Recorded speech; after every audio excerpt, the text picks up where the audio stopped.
morning all.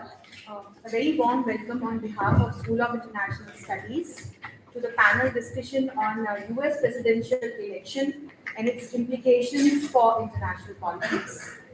We have three very esteemed special academicians with us today. We have Professor Sheshadri Chari, who is going to be the keynote speaker for this discussion. We have Professor Kumar, very senior faculty. He's a professor at US Studies program at School of International Studies, JNU. And to chair the program, we have none other than our dean, Professor Amitabh Mattoo. Before I hand over the mic to Professor Mattoo to proceed with the panel discussion, I would like to give a brief introduction to of all the three speakers of the discussion today.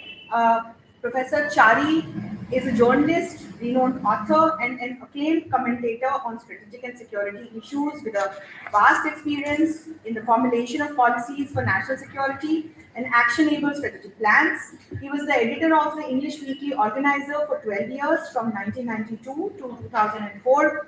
He was also the convener of the Foreign Policy Cell of Bharatiya Janata Party. Dr. Chari is Professor Emeritus at Savitribai Phule University, Pune, in the Department of Defense and Strategic Studies. He is presently the Chairman, China Studies Center and Center for Indo-Pacific Studies at Manipal Academy of Higher Education. He was engaged as a consultant on governance UNDP, posted in Southern Sudan from 2006 to 2009, where he worked on projects such as capacity building of political parties, constitution drafting, facilitation of participation of women in post-conflict democratic setup, and conflict resolution in Southern Sudan. As alumnus of Mumbai Vidyapeeth, Bombay University, Professor Chari did his BCom, LLB, and MA in history. For his PhD from Manipal University, his topic was regional dynamics of Indo-Pacific region and implications of China's influence in India's extended neighborhood. The school extends a very hearty welcome to you, sir. The program is chaired by Professor Mattoo, who is Dean and Professor, School of International Studies, JNU. He is also the chair of the Center for International Politics, Organization and Disarmament Studies, Director of Energy Studies Program. He serves as the President of the Indian Association of International Studies and serves on the board of the Australia-India Institute and on the Council of Central University of Jammu and Kashmir. He is also an honorary professor of international relations at the Faculty of Arts, University of Melbourne. Professor Mattoo is a former VC of the University of Jammu and was the youngest person appointed to the position in the history of independent India. He was founding director of the Australia-India Institute, Melbourne, and the founding co-chair of the Australia-India Leadership Dialogue. Sir has been a cabinet-ranked advisor to the Chief Minister of Jammu and Kashmir, a member of the Advisory Board of India's National Security Council, a member of National Knowledge Commission, and chair of the board of Miranda House, India's highly ranked college. He is a DPhil from the University of Oxford, and Professor Mattoo has been visiting professor at the Center for International Security and Cooperation at Stanford University, at the John B. Kroc Institute for Peace Studies, the University of Notre Dame, at the Program on Arms Control, Disarmament and International Security, at the University of Illinois at Urbana-Champaign. And he has published many books, over 50 research articles in international affairs, survival and Asian survey, has supervised over 20 doctoral theses, 51 MPhil theses, and taught courses on foreign policy and international relations theory. Last but very importantly, he has been awarded with Padma Shri, one of India's highest civilian awards by the President of India, for his immense contribution to education and public life in 2016. Doctor of Laws by the Hindustan Institute of Technology and Science, Tamil Nadu in 1988. He taught the Indian Police Services and was allotted the Karnataka cadre, but he opted out of the civil services and of course joined the world of academics. So their loss, our gain. Most welcome, sir. And last but not the least, we have Professor Kumar. He is going to be one of the speakers in the discussion. He is a professor at US Studies Program, Center for Canadian, US and Latin American Studies, SIS JNU. He was a professor and head at the Department of Geopolitics and International Relations at Manipal University from October 2007 till December 2020. He also worked at the prestigious National Institute of Advanced Studies, NIAS, and also worked as the Institute for Defense Studies and Analysis (IDSA) from 1994 to 1996, with a long list of research publications, books, newspaper articles, columns. Of course, research scholars. Professor Kumar is a member of many prestigious bodies and different educational institutions as well as government bodies. He was awarded Beni Merito in 2019, a very prestigious award conferred by the Ministry of Foreign Affairs, Republic of Poland, for promoting academic interactions between India and Poland. He was appointed as an expert by European Commission to help start contemporary India program in European universities. So on that note, I extend my hearty welcome to Professor Kumar as well. We also have chairperson of Center for Canadian, US and Latin American Studies, Professor Singh. Warm welcome, ma'am. And I can see my colleagues here and all the fellow students. Now, I would like to hand over mic to the chair to proceed with the discussion. Thank you, sir. Thank you very much, Dr. Anshu Joshi, for those warm words of welcome and introduction, and also for organizing this seminar right as we are witnessing the final results of the American presidential election, and on a theme which is both topical as well as extremely important, whether you are in Washington or you are sitting in New Delhi. A US presidential election and its implications for international politics, the international system. I also want to acknowledge Professor Preeti Singh and her leadership in various, including at the center, all the other colleagues and faculty members from CPOD and the School of International Studies, more generally, students. While I'm speaking to you, I'm looking at the New York Times homepage. The New York Times is a liberal, left of center newspaper which endorsed Kamala Harris for president. And it says, it has a ticker which says that now at this moment, 11:26 a.m. Indian Standard Time, Trump has a 93% chance of victory. And in terms of the 7 battleground states, which really are the states which will determine who wins, who loses, Trump is winning Georgia, North Carolina, leading in Philadelphia, in Wisconsin, in Michigan, in Arizona, while the polls have not yet stopped in Nevada. So whether it is the Sun Belt states or the Blue Wall states, it's Trump everywhere.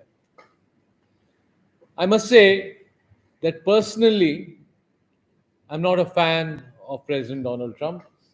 I'd hoped that Kamala Devi Harris, who has Indian roots, would emerge as the leading, at this point, the leading contender to be president. But that's now history.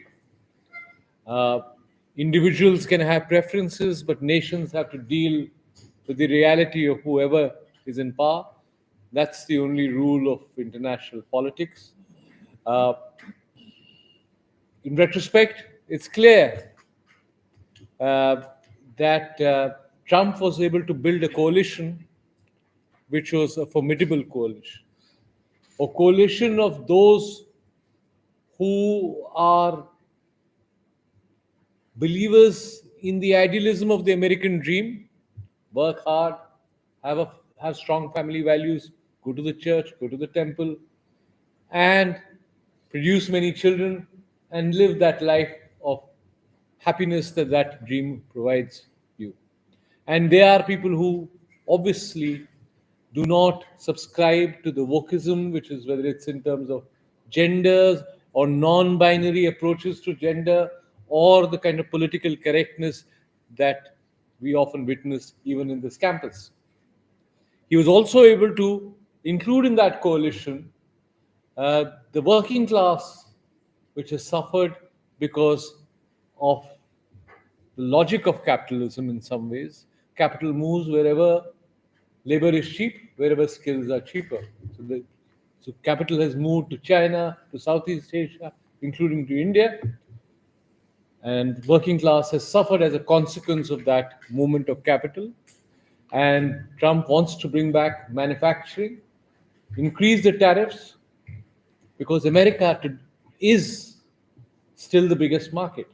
So increase tariffs unilaterally, and also build a coalition of people who think that America is unnecessarily and paying a heavy price for the kind of foreign policy expansionism. The Europeans are free riding, the Southeast Asians are free riding, Japan is free riding on American unilateral commitment to stability and security of the international order. They are the isolationist streak. The isolationist streak in America has always been active. Remember, after the First World War, it was this isolationist uh, streak or stream of thinking which prevented Woodrow Wilson from joining the League of Nations. He also was able to include in this coalition those who do not think, and let's face it, that a woman, and especially of a woman of color, can lead the United States. And this includes, at least from what is the evidence available or data available, black American men, and of course, a large number of white men. Finally, he was able to include those who feel that American values, American way of life is just not compromised by the rise of wokeness, but also by the unfettered, what they feel is an unfettered flood of illegal immigrants or quasi-legal immigrants. Immigration was probably the strongest uniting factor of the Trump coalition. People had assumed that the other social issue, which is the abrogation or of Roe versus Wade, which is called Roe Wade, which is abortion rights, would emerge as a strong issue which would favor uh, Kamala Harris, because it was a Trump Supreme Court which had actually turned down Roe Wade, but that was obviously not a strong enough cement, despite women in many states of the USA feeling dissatisfied and angry at the denial of control over their own bodies. All in all, what does this mean for the international system? What is clear is that if present trends continue, the White House will be Republican, the House will be Republican so far, the Senate will be Republican, the Supreme Court will be Republican. So the normal checks and balances that you think will work in America will not be there. So it will be Trump, Donald J. Trump, who will probably be the most powerful president of the United States, at least since Ronald Reagan, if not going back since FDR. In terms of international system, if America withdraws, what does that mean? And if America expects European allies, including NATO allies, to take care of their own defense, what does that mean? Clearly, Trump has said that he will try and end the war in Ukraine and Russia, and in some ways, this has brought about some degree of excitement within Putin and the camp that Putin represents. But what does that mean in terms of India? We also know that President Trump and Prime Minister Modi share a chemistry.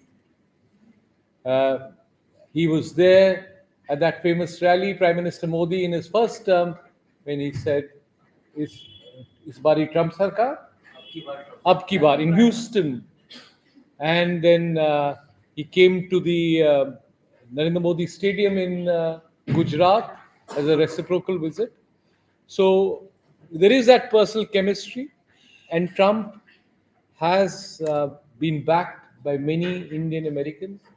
But Trump is also a very mercurial and very unpredictable.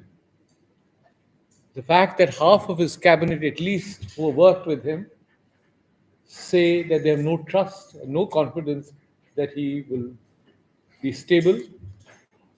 In Trump 1, including many of the generals, including the vice president, this lack of confidence and trust. It's like saying that if I were going to be dean again, all the chairpersons over there, beginning with Professor Shankari and Samina and all these said, we'd have no confidence in him. No, you're the only chairperson around, or Preeti Singh. But I mean, in Trump's case, that's what it amounts to. Uh, I think overall, these you will see, witness international politics, especially as students, you can witness drama in real life being enacted through the White House. What's going to happen is anyone's guess. Beyond these broad trends, in terms of bilateral relations, the hope is that, the kind of uh, collusion between China and parts of the American establishment or deep state will not occur. But that's the hope. We'll have to wait and see what will be unveiled from January onwards. Although I think Trump will begin to play a role even during this transition period till leading up to the formal inauguration or swearing in as president. I don't think we could have had a better panel of speakers, and Professor Sheshadri Chari, who I've known over decades, uh, to deliver the keynote address. Professor Chari was a Swayamsevak, one of the editors of the Organizer, one of the navigators of BJP's foreign policy during the Vajpayee years, and he took on this academic role. I think much later, he was, as I said, one of the key thinkers within the BJP on foreign policy. Now he leads the China Center in Manipal, is closely associated with both Mumbai and Pune University, and his background itself is fascinating because of the multitude and the multiple roles and the multiple hats that he has worn, including stints in Western Sudan for the United Nations. So there is no better person to speak on what would be the impact of now Trump's re-election on international politics and on India. And of course, my dear colleague, Professor Arvind Kumar, who I've also known for decades, uh, is someone who has a thoughtfulness and a deep understanding of American politics, which we'll bring to bear on this panel today. So may I request Professor Sheshadri Chari, sir, to begin this and deliver the keynote address.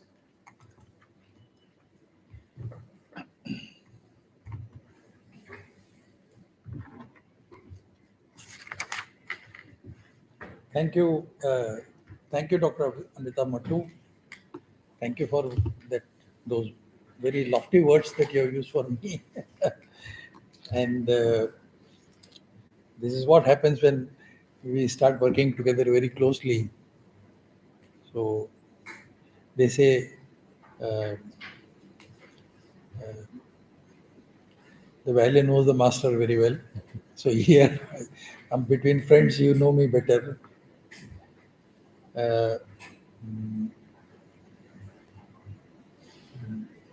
I'm very,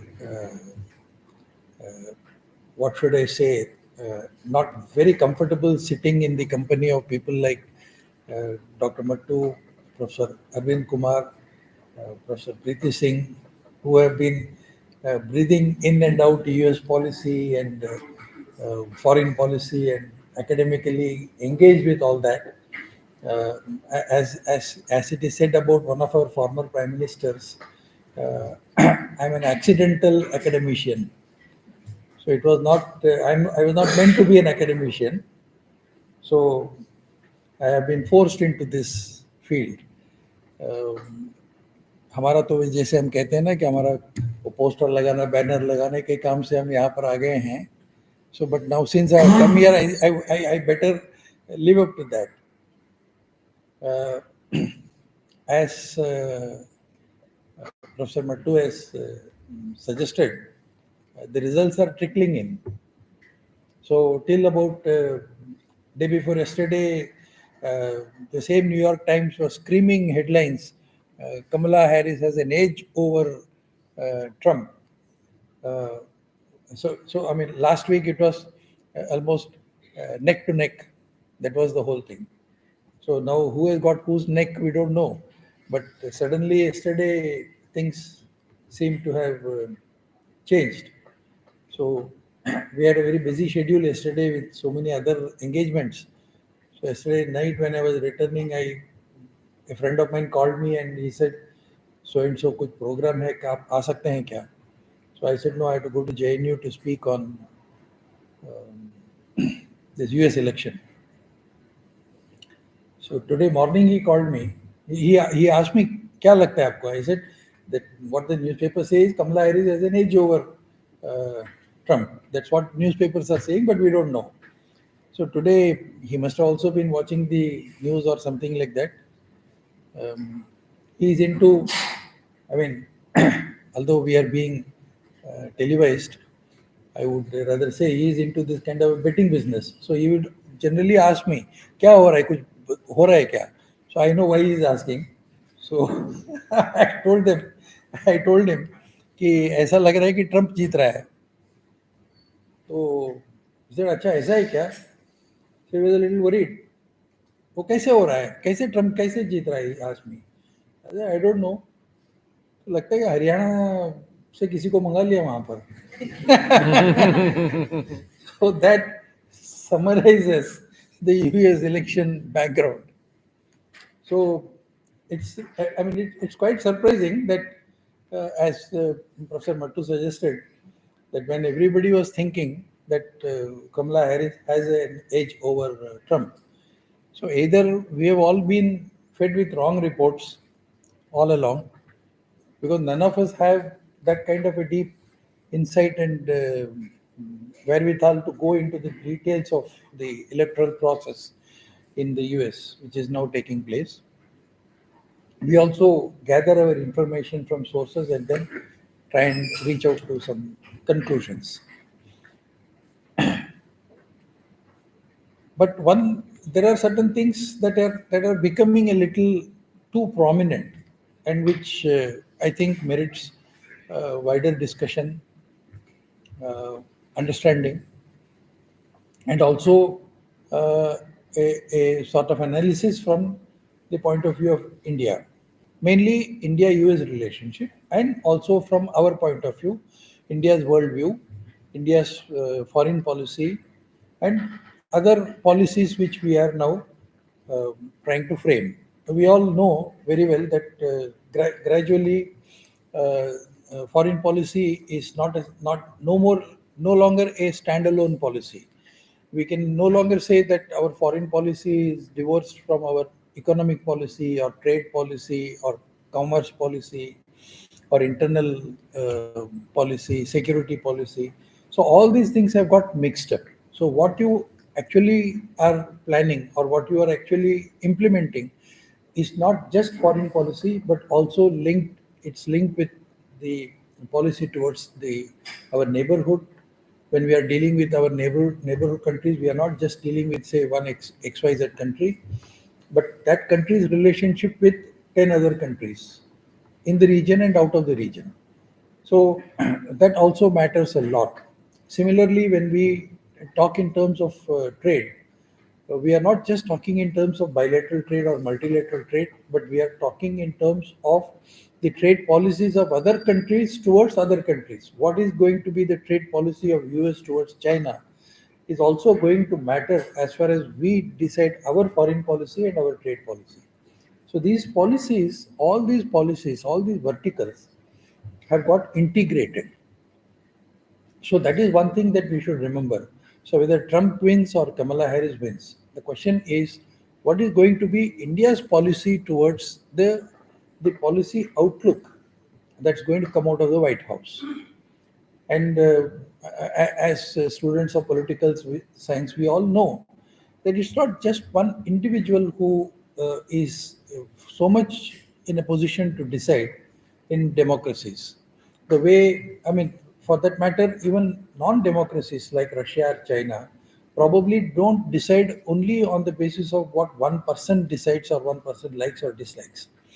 So it's not going to be that way. I'm sure once those who are analyzing and those who are China experts would agree with me when I say that it's not just Xi Jinping who sets the policies and implements it and then goes about the way he wants to do it, or probably the way Chairman Mao could do. The way Chairman Mao could decide policies and implement, I'm sure Xi Jinping is not in a position to do that, although he wears all the three hats, which even Mao was not wearing. But even then, he is not in that kind of a position. I'm sure Putin is not in a position to do whatever he wants to do, however much one may call him a dictator or a one-party rule or whatever it is. So similar thing is going to happen as far as the White House is concerned. It's not going to be just one person who is going to decide. It's going to be a team. But who selects the team? What does the team consist of? What kind of people are going to be in the team? And what are their views on different matters pertaining to the world and the global politics is all going to be decisive in this matter.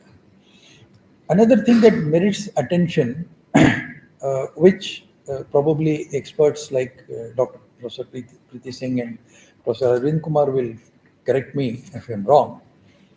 The general perception that American election is all about American supremacy. It's all about American hegemony, what America wants to do with the world, how America looks at the world, how American policies are going to affect the world, and what is it between US vis-a-vis the rest of the world.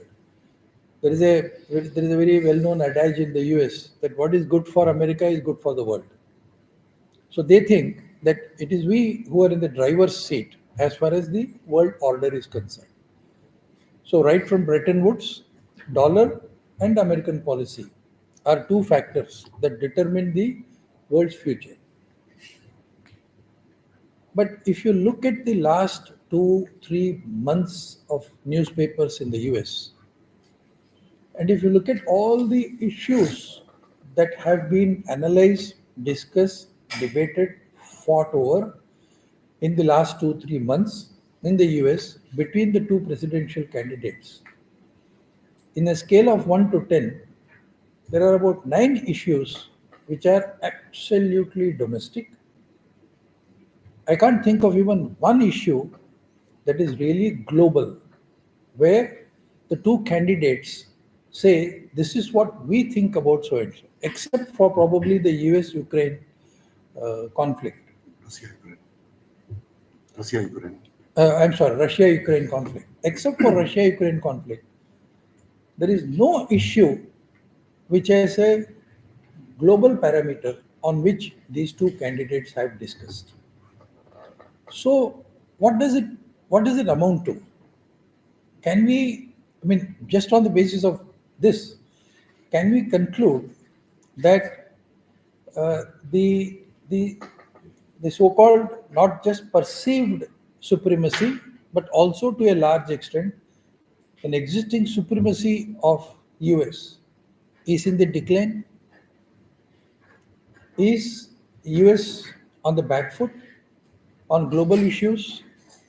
Do they think they can actually totally withdraw from everything that is happening in the world and then speak only about a great America? Is it what is happening, or will they come back? So coming back to the world scene or a global scene is it going to be possible for any of one of these candidates? And if they want to come back, and if at all they come back, what it will be like? So we have seen those who have been probably watching American situation for more than, let us say, 7 to 8 decades, from the end of, let us say, the Second World War onwards. So from 45 to 2024.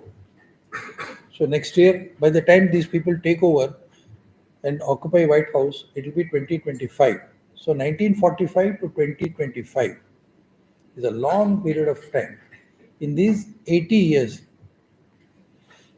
the US has probably come a very long way from what they proposed in 45, the so-called Atlanticism, the supremacy of Atlanticism. We don't see that supremacy of Atlanticism anymore. Atlanticism for them was on two fronts. One was on the political front and one was on the economic front. The political and the strength area, what they called, was the military strength. And the economic area, if you see the kind of economic institutions that were built from 45 to, let us say, 90 or 95, some of those great institutions, including the World Bank and the International Monetary Fund, and also the NAFTA and so many other institutions. There are something like 16 economic institutions were built on the basis of Atlanticism. None of them are existing or as powerful as they were in the early 40s and 50s and 60s. It's no longer there. And as far as the uh, strong uh, global strength point of view was concerned, the other area where Atlanticism was in practice, we all know, was NATO. So what happened to that North Atlantic Treaty Agreement organization? So the other aspect of Atlanticism, has it succeeded? Has it been as strong as it was in the 50s and 60s and 70s? That is being reflected very much in the Russia-Ukraine conflict also. So what has happened to Atlanticism? The economic aspect of Atlanticism and the military aspect of Atlanticism has taken a beating. It is in retreat. Can it come back? Will American leadership push for Atlanticism once again into the world global arena? Will they succeed? Where will their challenges come from?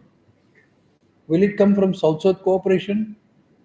Will it come from the so-called quote unquote the non-aligned countries? Will it come from China? Will it come from Russia, China, Iran axis? Or will it come from the newfound energy among the multilateral middle powers? Who will challenge this?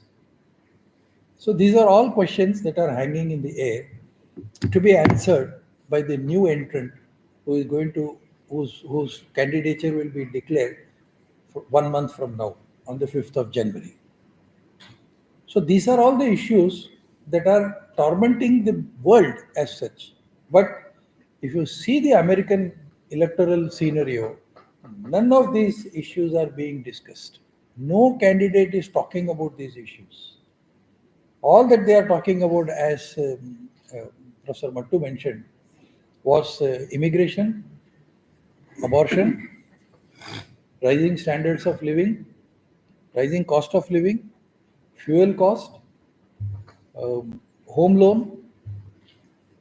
These are the issues that the normal American wants to hear and practice, and he is asking the leaders what you are going to do about these things. They are not bothered about what is happening. The most important thing, at the most, they are bothered about is the coming back of body bags. So they don't want the American children to fight for somebody else's war. So that's the only thing that they are worried about. So as long as the US, Russia, Ukraine conflict is concerned, or Gaza is concerned, or Palestine is concerned, they are not bothered. They don't know what is going to happen and they are least bothered about it. They say, our children are not going to fight somebody else's war. We don't want body bags to come back. So that is the only extent to which they think in terms of global issues. Otherwise, no single global issue of eminence is being discussed by these two candidates. That is a very peculiar scenario that has developed as far as this particular election is concerned. Last election was also on the similar lines, that shows the gradual decrease or the gradual fall in American global outlook. So now what this election is as far as India-US relationship is concerned. Broadly speaking, there are some areas where this election is going to matter as far as our relationship is concerned. For example, um, if you take bilateral trade, uh, contrary to our bilateral trade as far as China is concerned, we are slightly in a better position. I was checking with our team in the RIS yesterday, who keep a tab on all bilateral and multilateral trade. As of August 24, our exports to US were $54.7 billion, and our imports from US was $28.5 billion. That means 18.3% of our total export was to US, and 6.1% of our total import was from the US. So the balance is in our favor, in a way. So this is the situation as far as Indo-US trade is concerned. So we are on a stronger wicket as far as US is concerned. And if this increases, we can easily go up to say 100 to 150 billion dollar trade with the US, which will give a great impetus to us. That is not even the total of the balance of trade between India and China, but that's a different story altogether. What is important here is the strength of the dollar on which we are dealing with. But then this also has another impact. Suppose if de-dollarization really takes place, that's a totally different subject. It's not only geopolitical and international relations subject, but it's also a subject that matters with economics. So I will not go into those details. But what is important is, if that whole aspect of de-dollarization takes place seriously, then what happens to India's trade with the US? Of course, that's a different question. We are not getting into it. But suffice to say that this is the impact. Now, what is the role of either Democrats or the Republicans as far as this trade is concerned? Nothing. To tell you very frankly, nothing. Although it was the Trump administration in 2019 that that delisted India from GSP, generalized system of preferences. So, out of 118 countries in GSP, India was listed out because they said that GSP was only particularly for developing or the so-called underdeveloped countries, which deal with the US. So, the underdeveloped countries and the developing countries, when they deal with US, so they get the preference as far as tariff and other things are concerned. So, the non-tariff items increase. But this was applicable for underdeveloped countries and developing countries. But the US suddenly decided that India is no longer a developing country or an underdeveloped country. India is a developed country. And we started patting ourselves on the back. That US ने कह दिया हम developing country, तो कौन रोक सकता है हमको? We are great. We have become Vishwa Guru already. But then suddenly they said, why they said India is a developing country is because they wanted to get India out of the GSP. Then we started yelling and shouting and running around, but nothing happened. But then, strangely, that has helped us also in a different way. So now we have our own tariff regime vis-a-vis the US tariff regime, or for that matter, European Union tariff regime also. So GSP helped us a little in a way. But now there is no going back to the GSP system anymore. As far as India is concerned, we are not worried about it and we are not bothered about it also. Truly speaking, our economy has picked up.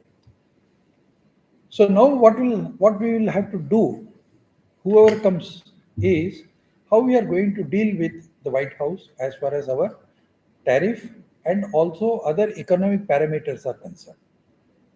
So that is one issue that we will have to start working, irrespective of who occupies the White House.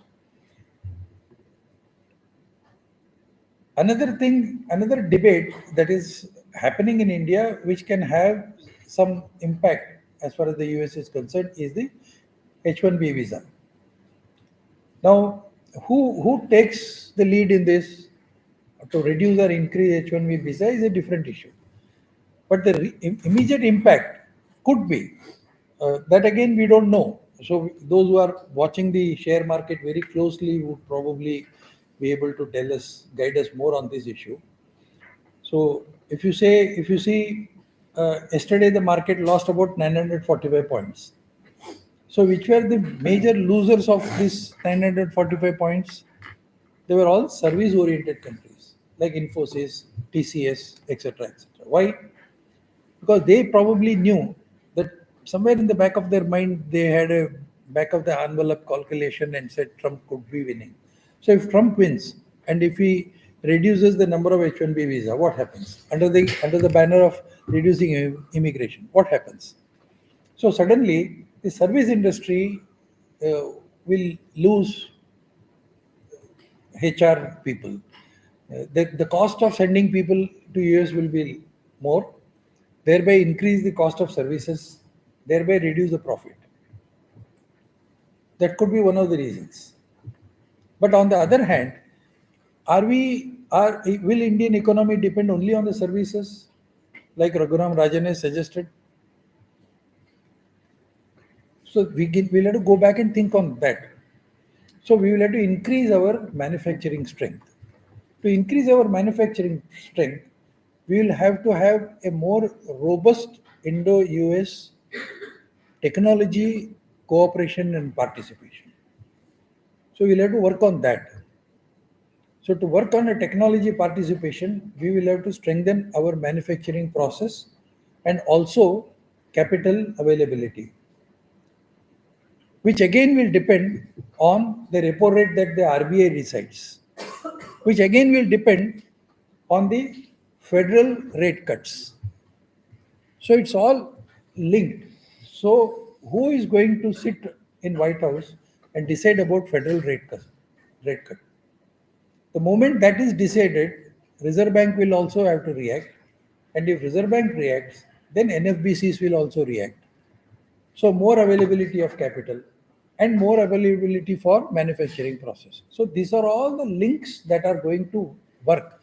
So it's like wheels within wheels. So when one wheel starts moving, another 10 wheels start moving. So this is what we have to think about. So who sits there in the White House is not as important as what that person is going to do and think about. What are his or her first initial actions vis-a-vis federal rate cut is going to be, is what is going to matter the most. And so this is one area. Again, as far as the global issues are concerned, there are issues concerning health policy, policies regarding the pharmaceutical industry for that matter. Health and pharmaceutical industry are very closely linked as far as the US policy is concerned. They no longer talk in terms, I mean, it's not wellness policy, it is health policy. They talk more about wealth and not less about wellness. Which means what? Which means will Obamacare will be thrown out of the window if Trump wins. If Kamala Harris wins, is she going to continue Obamacare? Because Obama has been one of the strongest supporters. In the last 15 days, Obama has addressed more campaign meetings for Kamala Harris than the candidate herself. Which means it is he who is going to dictate the terms. It is he who is going to have a very strong hold as far as the policies are concerned. And he is the last person who is going to see the exit of Obamacare. He is going to bring it back with a vengeance. If he brings it back with a vengeance, what happens to the pharmaceutical policies? So these are all some of the areas, and then our imports will increase. Our imports will the cost of our import will increase, the profit will come down. That's a different story. I'm not going to those details. But this could happen. But if Trump wins, then Trump is not going to continue with Obamacare at all. He is going to say that there will be no price cap on pharmaceutical industry. There won't be any price cap on healthcare. So who provides what is different. In that case, the industry will look at this whole scenario from a very different outlook. So that is another policy that we have to decide and tweak as far as India-US policy is concerned. So who sits in White House is not important as much as that person's outlook towards healthcare is concerned. So how that dispensation is going to look at. Similar thing can happen about the shale gas. The Democrats are not in favor of using shale gas. So they may probably say that shale gas production can come down as far as, I mean, why should we use our shale gas now when crude is available? So even if the crude prices go up, we don't bother. The Americans don't bother. The American exchequer doesn't bother. But if the crude prices go up, our energy cost will go up. So if the barrel touches $80 or $100 or $120 once again, imagine what kind of a hole it will make in India's budget. Are we ready for it? Are we preparing for it? So a Trump who says shale gas is good, go ahead for shale gas, is good for India, or a Kamala Harris who says no shale gas, let us buy from the open market. Even if you have to pay $80 per barrel, is good, is what is we have to decide. Now, we cannot decide who is going to sit in the White House, but we can at least be prepared for the policy outlook towards energy as far as these two persons are concerned. So that is again going to be a very important aspect of it. Another area there where we should start working on is the emergence of Indo-Pacific as an important aspect in the global arena. So Indo-Pacific has got almost three verticals: the economic vertical, the geopolitical vertical, and the security architecture. China has already started calling Indo-Pacific as Asian NATO, which we have denied. We have also said in very unequivocal terms that we don't want Indo-Pacific or the Quad to emerge as some sort of a anti-China forum. We are not talking in terms of security architecture for Indo-Pacific, and we are not part of that. So we want an inclusive Indo-Pacific. But does White House want it? Will White House be happy using Indo-Pacific just as an economic platform or a geopolitical platform, and allow Indo-Pacific to really emerge as a leader or a leading institution as far as the new world order is concerned? Are they willing to do it? Are they willing to give up their leadership of the world order for a multilateral organization like Indo-Pacific? Are they ready for it? Will the White House agree for it? They may not. So what happens to that? Then what happens to Indo-Pacific economic framework? We are part of it, but we are also part of only the three verticals, not the whole part of it. So what should we do? We are already given up on RCEP. So will RCEP take over, and will RCEP be a much better alternative to Indo-Pacific economic framework is another issue that we have to think of. It's not for the US candidate who wins, but it is for us to think in these terms. So these are all going to be things that are going to play a very important role as far as setting our foreign policy is concerned, tweaking our economic policies are concerned, and as far as the integration between the economic policies and the foreign policies are concerned. So we have to keep in view these things, elements, and then also be prepared to deal with whoever sits in White House. The person concerned or the team or that dispensation should not and cannot take a decision which is imperiling India's security, economic as well as geopolitical strategies. And also to see how best these things can affect or influence our growth trajectories. So this is what I think we will have to think from a larger perspective. I'm not an expert on neither the Indo-US relationship nor US elections nor the economic subjects, but I've just tried to put certain points that came to my mind, and the evolving situation will only be able to suggest how good or how bad we are able to deal and continue the Indo-US relationship, which has a very long and checkered history. I'm sure the experts here will give us more information about it. Thank you. Thank you, Chari Saab, for that very comprehensive and detailed view, as well as a very thoughtful perspective in terms of India, its interests, the choices before India, and the manner in which New Delhi must engage whoever is in office in the White House and elsewhere, uh, irrespective of the personality of that person, engage with that person, keeping our own national interests supreme. Uh, I would like now Professor Arvind Kumar to, of course, reflect and respond to Chari Saab's address, but also go beyond that, especially in terms of how does he feel in terms of the pros and cons of a potentially Trump administration in terms of its impact on India. Uh, Strategically, do you see our relations growing stronger, or will we see a pause in bilateral relations? But as a leading expert in American studies, you're best suited to give us some gyan at this particular juncture in history. Thank you, sir. Let me at the outset thank you in particular because you took the initiative and Dr. Anshu Joshi organized this very timely and relevant panel discussion. While we are discussing about the US presidential election, President Trump is going to touch the magic figure of 270. I think he has already touched 250. And now it is very clear the trend which is suggesting that now he is going to occupy the seat of power in the United States.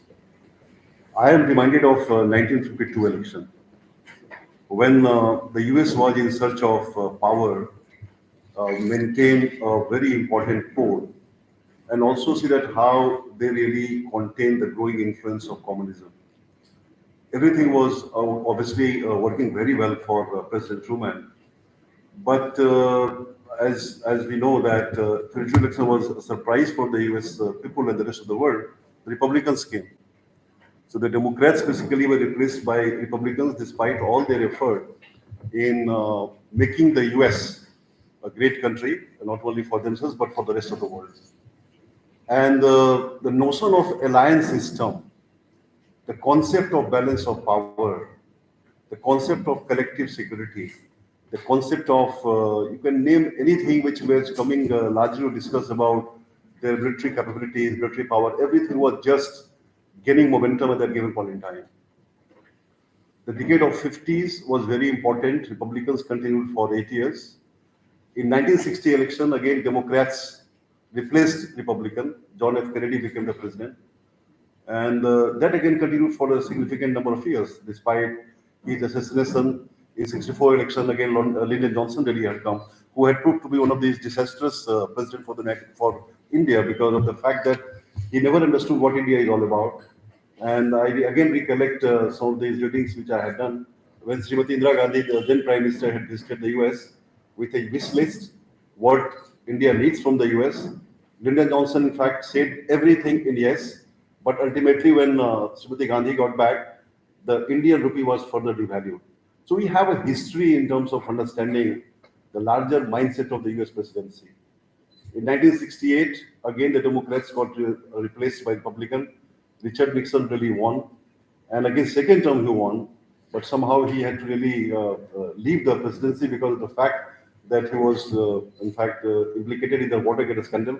And his vice president, Gerald Ford, really succeeded. And again, we see the history of roughly 8 years of Republicans. 76, very significant. A lot of challenges were happening. Most of the issues which India really was confronting from the United States was in the form of economic and technological sciences, because India had tested its first device in 1974. And India really was in a very difficult situation. 1976, it was again Democrats who really won the election, and Jimmy Carter was made the president. 1980, again they were not able to really perform to the larger requirements of the United States global leadership. In 1980, again Republicans came. The two-term of Ronald Reagan, that really proved to be very good for the United States, because they were able to understand what exactly Soviet Union is all about and how best they could really cripple by creating a strategic competition with the Soviet Union, how best they could really be completely ceasing to be existing. So I think a lot of these debates really happened. 1988, again Republicans continued. 1992, there was again a change that Bill Clinton really won, and the 8 years of Democrats in power again provided a lot of impetus for the United States to regain their ascendance and supremacy. The things started saying, but they never attempted to understand India in a comprehensive manner. And obviously, the larger fallout of their policy on India was seen happening in a very negative way. President Clinton really had gone to the extent of even telling India, after India had tested nuclear device in 1998, that India should really cap, roll back, and eliminate. These three phrases he used to really tell every time with regard to India. And India basically was in dilemma how best India could deal with that presidency. But somehow, India, through its diplomatic maneuvering, was able to really bring President Clinton to India. And once he arrived in March 2000, the things started changing, especially in terms of building a very positive perception about India. So I'm just trying to really tell you about this Republican versus Democrats and how they really have perceived the world, how they basically wanted to really see, assuming the responsibility to lead the global affairs, and how that started fading out. The last 24 years of US presidency really had been very significant, because we also started a new debate in international relations that the US is on the decline. This decline is again a relative one. This decline certainly is not a real decline, because the US contribution to the GDP of the global economy still is the highest. And in that context, their S&T supremacy, their strategic capabilities, everything obviously originates mostly in the United States, largely in the context of seeing that how best they could really be seen as a very stronger or strongest military power. I think all these debates really happened. The first decade of the century saw Republicans assuming the seat of the presidency. George Junior Bush, 8 years he was there, and again was replaced by Democrat. And you see what happened in that 8 years of President Obama. So I think it is very interesting time for global geopolitics, and that too for India. President Trump, again coming for the second term, obviously will raise a lot of debates from within and elsewhere in the world. President Trump, the first term of his, obviously he may have learned a lot of lessons from his experience during his first term. A lot of policies which he evolved certainly proves that he had little idea about the US worldview. How did the US view India? Sorry, view the world, and how did the rest of the world view the United States? He had a very limited view. Can you imagine that he had no idea that what is all this ally for? I think that is something which we need to really understand. The decade of 50s, as I said, that how the alliance system really became the hallmark of the US policy. If you ask me one thing, that what really has been constant in the US foreign policy, it is perhaps the alliance building. That really proves to be a very important, dominant part of the discourse in the US foreign policy, that how they kept really putting emphasis on building alliances. And in 2016, when President Trump assumes the presidency, he had no idea what exactly is this ally all about. And once he was going to really inaugurate the NATO headquarters in Brussels, it was newly constructed, and he was supposed to inaugurate. While entering to the NATO headquarters in Brussels, he is telling to his aide, who was walking just behind him, who has funded this NATO headquarters. So you can imagine that his limitations in terms of understanding the larger role which the US had played all these years, how that really got completely changed, especially from the perception which he built that he does not really want to carry with all these allies, does not want to really spend on their security system, does not want to really provide the security guarantees, and all the aspects of the debates which had happened and shaped the larger framework of the security alliance, both in the form of the negative security assurance and the positive security assurance, all these faded away in his first term. It was not that it got faded away. It was also had a long, I think, a deeper impact on the economy part of it when he withdrew from the Trans-Pacific Partnership. But one thing I really have assessed, that anything to do with India, I think he continued with the policy which was already existing. So there was a continuity of the US foreign policy during President Trump's first term. He had not touched anything to really see that how that could get completely derailed. Last 24 years also really have helped the US to understand India better. And now they have come to the conclusion that they cannot move along without India. And that is something which is a very positive connotation, which is really finding a place in the larger lexicon of the US foreign policy. That they really are regarding India as a responsible player in the international system. They also really feel that India really has got that capability, or has got that potential where it can assume slowly and steadily assume the responsibility to lead the global affairs, and that India is portraying itself as a very responsible part of the larger global discourse on many of the pertinent issues, where India is now becoming an agenda setter. And that is something which we have to really understand, that how India is becoming an agenda setter, and how US basically understands this, and US also understands its predicament, that US no more is going to really be seen as a country which really controlled a very strong pole that was the Western Hemisphere for a longer period. I think they know it very well that now the things are completely different geopolitically, and that is something which is changing the larger discourse.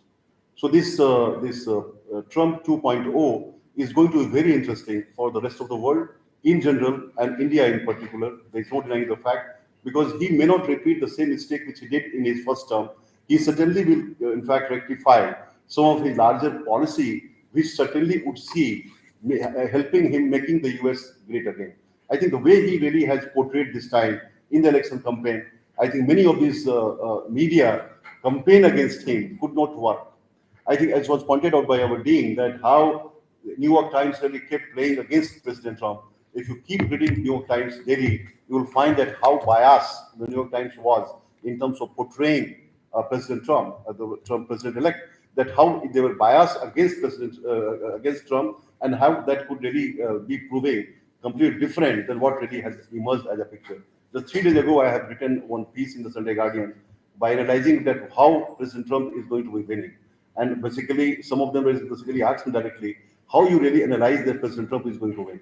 Because of the domestic constituent, which really is so different right now, where each of the aspects which they brought for the debate and discussion, they may not really come up with a solution to the many of the emerging problems in the United States domestically, but they certainly were very emphatic in terms of proving to the point that if US has to become great again, how best US could revive its economy, and how best US contribution in terms of the growth of the global GDP, how that could really make the US again achieve primacy in the international system. And that really Trump was very categorical in many of his speeches. He was not having, in fact, the media used to ask him that what is it that you are going to really change? In what ways your plan could be to improve the larger inflation, which again is impacting negatively for the larger masses of the US, and how you are going to address this when you really win the election. He had no solution, he had no plan, but the way he was emphasizing, he was really showing to the point that how best they could really come up with a very strong guideline to address to this growing inflation. The second thing which he was very categorical by highlighting the point that how he is going to really bring again a very stricter immigration control system. And that perhaps already started. I think you may have read something about that how the illegal immigrants already are leaving the United States.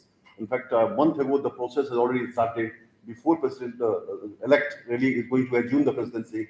I think already the Democrats in power have started doing that.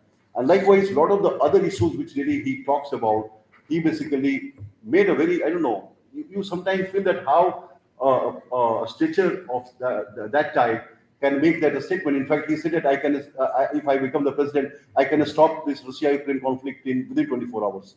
So I think he basically has shown that. And for us, India, any president having on the contrary view on China will prove better for us. And that is what I really analyze, that how his views on China will certainly be not in consonance with the views which the Democrats had on China.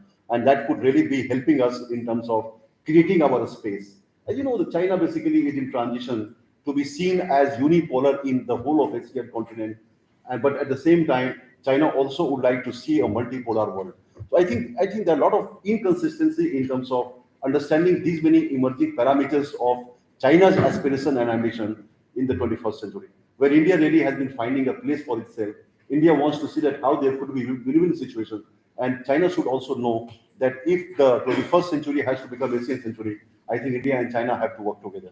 So I think most of these contradictions which really emerge in the emerging geopolitics, I think obviously will have lot of consequences for President Trump when he assumes power, and obviously he has to change some of his ideas with regard to understanding his worldview and how best they could again be seen as some sort of assuming the responsibility, and also see that how best they could really, in fact, move forward and making the larger engagement of the US with the rest of the world more constructive. With regard to India and the US, I think both these, in fact, countries together have been able to make a very strong base for themselves. So we have a very strong foundation, nothing to be worrying about whether it is going to be Democrat or Republican in power. I think the foundation is so strong, as I said in the beginning, that foundation obviously will take India and the US together in a more constructive terms. Right now, India has been looking for tangibles. And I don't see that any tangible is coming out from whatever we have done in the last 24 years with the United States, whether it was in the context of a strategic partnership or whether it was in the context of, even if you take, for example, many of the cooperation which is happening in science and technology sphere, many of the cooperation which were envisaged in the Indo-US Civil Nuclear Cooperation Agreement, I think still we have not seen the dividend coming to India. So now India has to work hard in terms of seeing that how best it could yield the dividends from the ongoing constructive engagement. And more recently, as you know, the initiatives on critical and emerging technology the debate still is continuing, unless and until the US really is showing certain responsibility that how best they could help India in making India successful, then only India and the US relation could really improve in the future. And obviously that could really be helping India in terms of seeing that how the intangible gets culminated into tangible. So I will stop it here. Maybe they will have some questions I can answer that. Thank you very much. Thank you very much, Professor Arvind Kumar, for giving again a very historical review of how American presidencies have behaved over the years, beginning with the election of Eisenhower versus one of the most popular Democratic candidates, Adlai Stevenson. Yes. People don't know that Adlai Stevenson, then after having lost the election, came to India and to Kashmir and tried to encourage Sheikh Abdullah 54 years. to become independent, to press for independence of Kashmir. So that was Adlai Stevenson, but also you went through the various Kennedy, Johnson, Nixon regimes and coming to Clinton and beyond, up to Joshi. Thank you so much, sir. And before Kasset I is ask happy because Umesh Kamala and didn't win. Meera Otherwise, to we have to learn propose Bharatanatyam. formal vote of thanks, I just request you to present a token of appreciation and respect to Professor Chari. Arre Baap.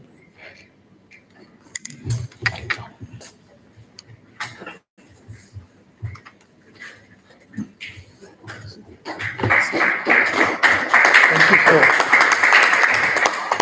Oh. Thank you, sir. Sir, thanks.